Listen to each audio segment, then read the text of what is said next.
Halo, Sugeng Rawuh. Selamat datang kembali di Nata Hasta Channel.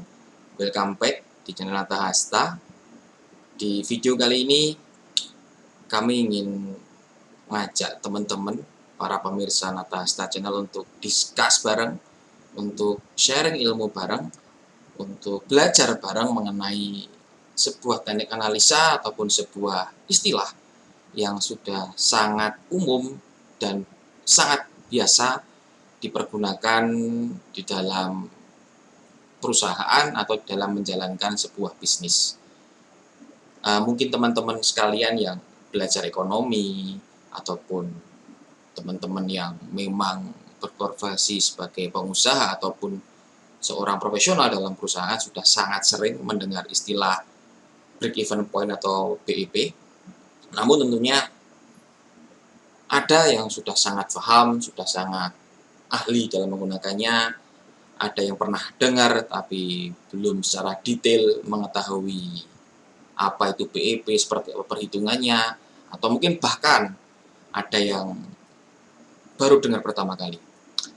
Oleh karena itu, di video kali ini kita ingin ngajak teman-teman semua untuk discuss, untuk belajar bareng dan praktek bareng secara langsung bagaimana prosesnya, bagaimana alurnya untuk menentukan yang namanya break even point. Sebelumnya kita kenalan dulu. Apa itu BEP? Makhluk apa itu BEP? Apakah ini? Oh bukan, bukan ini tentunya ya, bukan Black Eyed Peas, bukan ini. Atau ini, buat enak pria, bukan juga. Ya walaupun sebenarnya kalau teman-teman ini ahli, kemudian sudah memahami konsepnya, bisa mempraktekannya dengan tepat, bisa bikin enak ini BEP ini. Bukan hanya pria ya, wanita, pengusaha, muda, tua, bisa enak ketika sudah menguasai dan mampu mempraktekkan ilmu konsep dari yang namanya analisa break even point. Pengertiannya sebenarnya adalah titik impas. Biasa yang kita kenal atau yang biasa kita sering dengar di Indonesia, BEP itu adalah titik impas, di mana mengacu pada jumlah pendapatan yang diperlukan untuk menutup total biaya yang sudah dikeluarkan oleh perusahaan dalam jangka waktu tertentu. Atau adalah suatu titik, ya BEP itu titik di mana pendapatan itu sama persis dengan perkiraan total biaya. Sederhananya lagi, BEP itu adalah ketika semua biaya yang dikeluarkan untuk operasi, untuk produksi, itu bisa ditutupi oleh pendapatan dari penjualan produk. Artinya, profitnya atau labanya adalah nol. Oleh karena itu sering disebut sebagai titik impas. Komponen utama yang sangat mendasar dan perlu kita ketahui untuk perhitungan BEP ada 4. Ada umumnya ya, fixed cost, variable cost, revenue, dan profit. Fixed cost ini adalah biaya tetap, di mana biayanya tidak akan berubah. Meskipun penjualan naik, produksi naik, biayanya akan tetap sama. Contohnya, misalnya biaya gaji pegawai tetap, biaya sewa tempat, biaya penyusutan aset misalnya, dan biaya-biaya yang lain yang sifatnya tetap. Kemudian ada juga yang namanya variable cost. Variable cost ini sifatnya proporsional teman-teman ya. Jadi nilainya bisa sangat fluktuatif, artinya dia proporsional berubah apabila terjadi peningkatan penjualan, apabila terjadi peningkatan produksi misalnya. Contohnya, misalnya biaya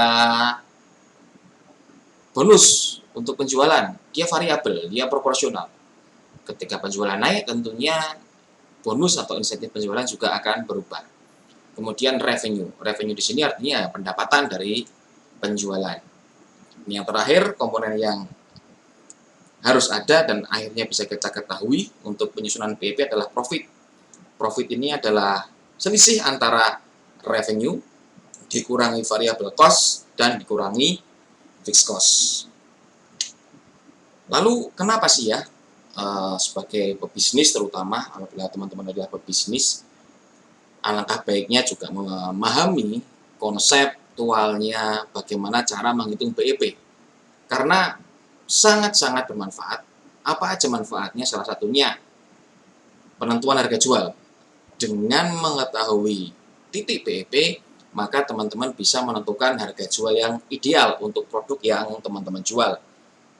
Manfaat lain, teman-teman juga bisa menentukan tingkat penjualan minimalnya berapa sih supaya perusahaan BEP atau nantinya misalnya pengen profit sekian. Itu bisa dihitung ketika kita juga memahami konsep dan cara perhitungan BEP. Manfaat lain adalah untuk pengendalian di aktivitas produksi. Sangat berkaitan tentunya ya. Ketika kita sudah menentukan target penjualan, disitulah kita juga bisa menentukan kapasitas produksi yang dibutuhkan untuk mencapai target tersebut. Dan yang terakhir tentunya, dengan tahu semuanya harga jual berapa, harus jual berapa, produksinya seberapa banyak, akhirnya kita bisa mengambil keputusan atau membuat strategi yang tepat. Sehingga perusahaan cuan. Oke, langsung saja kita praktek. Ini adalah contoh kasusnya. Seperti sudah saya sampaikan tadi bahwa kita butuh data fixed cost, data variable cost. Kemudian nanti kita hitung revenue-nya berapa. Sebagai permisalan ya, fixed cost ini ada gaji, kemudian alokasi THR, misalnya ada sewa tempat, biaya operasional yang sifatnya fix, misalnya listrik, internet, telepon, kemudian biaya penyusutan aset, ini sifatnya fix ya teman-teman semua. Ini kita jumlahin semua. Jadi kita akan tahu total fixed cost. Kemudian variable cost, yaitu biaya yang proporsinya akan selalu berubah atau naik dan turun sesuai dengan kondisi penjualan maupun kondisi tingkat produksinya. Misalnya ini ya, sebagai contoh ada harga pokok barang di sini, kemudian ada biaya marketing cost yang dibutuhkan untuk satu kali order penjualan misalnya di sini ya. Kemudian misalnya PPN iklan, misalkan perusahaan kita ini menjual produk dengan cara beriklan. Biasanya ada PPN yang harus dibayar, besarannya kurang lebih 10%. Jadi ini adalah 10% dari biaya marketingnya. Kemudian ada juga insentif penjualan. Ini juga tentunya merupakan biaya variabel. Karena semakin tinggi penjualan tentunya insentifnya juga akan semakin bertambah secara akumulatif tentunya ya. Misalnya juga ada packing cost di sini. Kemudian di sini misalnya ada budget return ya. Ini juga fluktuatif, tetapi kita masukkan di sini karena ada kemungkinan misalnya kita melakukan penjualan secara COD, konsumennya tidak mau menerima dan berbagai macam alasan, tentunya ada resiko return di situ dan itu bisa kita perhitungkan sebagai variable cost. Di sini misalnya kita tentuin 7% dari harga jual. Di rumusnya adalah 7% dikalikan harga jualnya. Ini 7%. Kita ambil dari sini ya. Dari harga jual. Oke. Totalnya ini adalah total variable cost per piece-nya. Jadi dalam satu penjualan produk itu memakan atau menghabiskan biaya variabel sebesar Rp137.930 dalam kasus ini ya. Harga jual. Harga jual ini ya inilah yang kita bisa otak-atik ya. Misalkan dalam kasus ini harga jualnya Rp199.000. Sehingga dengan harga Rp199.000, margin kotor per piece-nya atau per penjualan satu produk adalah Rp61.000. Dari mana? Ini adalah selisih antara harga jual dengan total variable cost. Jadi, saya ulangi ya. Kita butuh komponen fixed cost di sini, totalnya berapa. Kemudian kita butuh yang namanya variable cost, totalnya berapa. Kemudian kita butuh harga jual untuk mencari revenue-nya, sehingga kita bisa tahu margin jualnya, yaitu selisih antara harga jual dengan total variable cost. Langkah selanjutnya adalah mencari titik break-even point-nya ya. Berapa sih supaya perusahaan tidak merugi? Artinya penjualan, total penjualan dikurangi total variable cost dan fixed cost hasilnya adalah sama dengan 0. Seperti ini, kawan-kawan. Rumusnya simpel sekali. Kita hanya perlu membagi total fixed cost dengan margin per piece. Enter. Nah, titik break even dalam posisi ini atau titik BEP atau titik impas dalam kondisi ini adalah 680 unit terjual dalam 1 bulan. Mari kita buktikan ya. Omset kotor. Omset artinya adalah 680 dikalikan harga jualnya. Ketemulah 135 juta sekian. Total variable cost artinya tinggal kita kalikan posisi pada BEP ini atau 680 unit ini dengan total variable cost-nya. Ketemulah 93.730 sekian. Total fixed cost tentunya sama karena tidak akan berubah walaupun berapapun jumlah penjualannya. Sama, artinya sama dengan 41.500 ini. Laba selisih antara revenue, ini adalah omset atau revenue,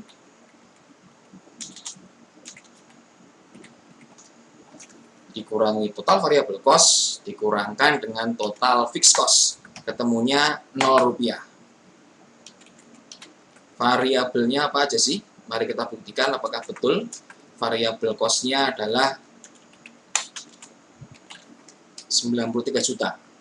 Kita mulai dari harga pokok barang ya, teman-teman ya. Harga pokok barang 45.000 dikalikan 680.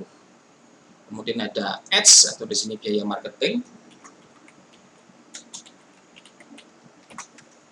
Ini adalah 65.000.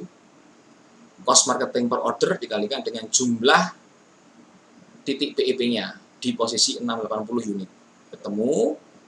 Dan sama juga kita ulangi langkahnya, mengalihkan jumlah unit dengan PPN iklannya, termasuk dengan insentifnya kita kalikan insentif per penjualan dengan titik impasnya, packing cost juga sama, artinya mengalihkan angka BEP dengan cost per packingnya. Budget return juga sama, kita bisa alokasikan dengan cara mengalihkan titik impas dengan budget return yang kita anggarkan. Ini kita jumlahkan semua, ketemunya adalah 93.730.64 rupiah. Ini sama dengan data ini ya. Sehingga dari data ini kita bisa tarik kesimpulan. Misalnya dalam 25 hari kerja, jika kita ingin mendapatkan posisi BEP atau perusahaan tidak laba dan tidak rugi, maka dalam sehari omset perusahaan minimal adalah 5,4 juta ini. Biaya marketingnya maksimal adalah 1,7. Penjualan per unit per hari kerja minimal adalah 27. Dengan data ini tentunya kita bisa memberikan gambaran ya kepada tim kita, baik tim sales, baik tim produksi maupun di manajemen, bahwa untuk mencapai posisi impas di mana perusahaan tidak untung, tidak rugi, atau labanya 0 rupiah, maka perusahaan harus memiliki target minimal penjualan per hari 5,4 juta, biaya marketing per hari maksimal 1,7 juta, dengan penjualan 27 unit per hari pada harga 199.000. Ini adalah menentukan titik break even point. Lalu, bagaimana jika kita ingin laba? Nah, misalkan ya, kita tulis di sini target laba. Ini diisi aja dengan target laba sesuai dengan laba yang diinginkan oleh teman-teman sekalian. Ditulis di sini aja, misalnya 150 juta. Kemudian, butuh berapa sih supaya perusahaan bisa laba 150 juta dengan kondisi seperti ini? Rumusnya pun sebenarnya juga tidak ribet. Ini tinggal seperti teman-teman menambahkan fixed cost dengan target laba, kemudian dibagi dengan margin per piece-nya. Nah, jadi ketika perusahaan ingin mencapai target laba 150 juta, maka perusahaan harus menjual 3.136 unit dalam sebulan. Mari kita buktikan perhitungannya secara detail. omset pada target laba. Penjualan dikalikan harga jualnya. Variable cost per piece dikalikan target penjualannya. Total fixed cost, ini pun juga sama. Fixed cost-nya tetap 41 juta. Laba adalah selisih antara revenue dikurangi variable cost dikurangi fixed cost. Ketemunya adalah laba. Dalam hal ini targetnya adalah 150 juta. Kita bisa breakdown lagi variable cost-nya apa aja sih? Setelah ketik ya, mohon maaf. Variable cost-nya pada target laba. Harga pokok barang 45.000 kalikan target laba unitnya. Budget iklannya. Target laba di unit ini di quantity dikalikan dengan biaya marketing per ordernya. Sama ini ke bawah, marketing juga begitu. Insentif pun juga sama. Packing cost sampai dengan return. Ini kita jumlahkan. Jadi, ketemulah ini adalah variable cost. Nah, sama ya, antara hasil totalan dengan breakdown detail per pos biayanya. Sehingga, dengan data ini kita bisa menyampaikan kepada semua tim, ketika perusahaan butuh laba 150 juta, dalam 25 hari kerja misalnya, dalam kasus ini, maka omset per hari minimal adalah 24,9 juta. Dengan biaya iklan per hari maksimal di 8,1 juta dengan target order per hari minimal di 125 order per hari.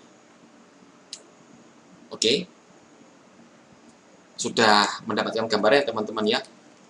Diresapi dulu. Kalau meresapi warnanya susu. Nah, diresapi biar ini menjadi sebuah konsep dasar. Artinya konsepnya sama, meskipun itu biayanya berubah, harga barangnya berbeda, struktur cost-nya berbeda, konsepnya adalah seperti ini. Dan konsep ini bisa dipraktikkan, bisa diaplikasikan baik dalam bisnis maupun misalnya teman-teman yang sedang menempuh pendidikan di jurusan ekonomi atau akuntansi, juga mungkin pasti akan membutuhkan atau menemukan mata kuliah tentang perhitungan PIP. Oke? Sudah clear? Saya yakin teman-teman sudah memahami, sudah semakin mengerti mengenai konsepnya.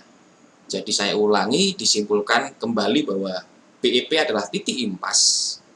Titik impas di mana total biaya, baik itu fixed cost maupun variable cost, ini sama dengan revenue.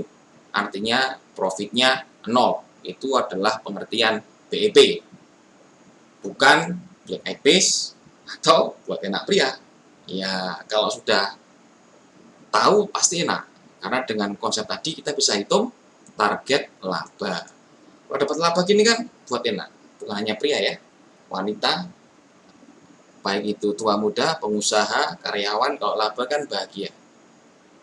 Perusahaannya juga sustain, artinya bisa bertahan dalam jangka waktu lama, karyawan bahagia, yang punya bahagia, yang di-subscribe pun bahagia. Jadi jangan lupa like dan subscribe-nya. Oh ya, sorry. Di kolom deskripsi ada file Excel yang bisa teman-teman download secara gratis untuk dipelajari, untuk diaplikasikan. Jangan lupa juga komen apabila teman-teman ada saran, ada kritik, atau ada pendapat mengenai perhitungan PIP. Sekali lagi, salam sukses. Jangan lupa subscribe dan like serta share videonya. See you in the next video. Wassalam.